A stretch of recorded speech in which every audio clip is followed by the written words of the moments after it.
सबसे पहले बना देना है आपको थैली नुमा संरचना, जिसको मूत्राशय कहते हैं। ठीक है, मूत्राशय के अगल बगल आपको ग्रंथि बना देना, जिसको हम कहते हैं शुक्राशय।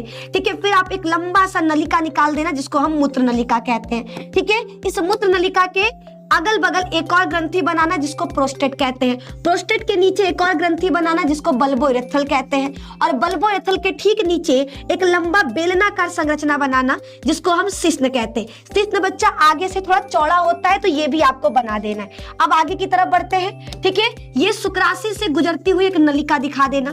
ठीक है, इधर से भी ऐसे ही गुजरती हुई नलिका दिखा देना। ठीक है, ये नलिका हमारा शुक्रवाहिनी कहलाता है, जो वृषण से जुड़ा होता है, जो वृषण से जुड़ा होता है। ठीक है, इस तरह से। और यहाँ पर मूत्र नलिका है, जो किडनी से आ रहा है मूत्र को लेकर। अब नामकरण, अब बारी है नामकरण की। देखो, सबसे पहले ये जो गोल अंडाकार संरचना दिखाई दे रहा है, इसे वृषण कहते हैं। वृषण के आधे भाग पर एक कुंडलित नलिका पाया जाता है, इसे अधिवृषण कहते हैं। अधिवृषण कहते हैं। ये जो लंबी सी नलिका दिखाई दे रही है, इसे क्या कहते हैं? शुक्रवाहिनी कहते हैं। शुक्रवाहिनी कहते हैं। ठीक है, ये आपको याद रखना है। उसके बाद बच्चा आपको याद रखना है, ये हमारा ग्रंथि, इसको कहेंगे शुक्राशय। ठीक है, मूत्राशय के किनारों पर उपस्थित ग्रंथि क्या कहलाता है? शुक्राशय। जहाँ पे मूत्र स्टोर हो रहा है, उसे कहते हैं मूत्राशय। ठीक है, ये ग्रंथि कहलाएगा प्रोस्टेट। प्रोस्टेट। ठीक है, ये हमारा कहलाता है बल्बोइरेथ्रल, जिसको काउपर भी कहा जाता है ना दीदी? इडली डोसा का आटा मुख्य रूप से लैक्टोबैसिलस होता है। नहीं नहीं नहीं अंजलि, नहीं। ठीक है, नहीं, गलत है। लैक्टोबैसिलस के द्वारा हमारा दूध से दही बनता है। ठीक है, दूध से दही का निर्माण होता है। ठीक है, ये हमारा बल्बोइरेथ्रल है।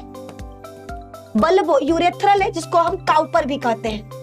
यूरेथ्रल, जिसको हम काउपर भी कहते हैं। काउपर भी कहते हैं। ठीक है, उसके बाद ये हमारा मूत्र नलिका कहलाएगा, जो मूत्र और वीर्य दोनों को बाहर निकालेगा।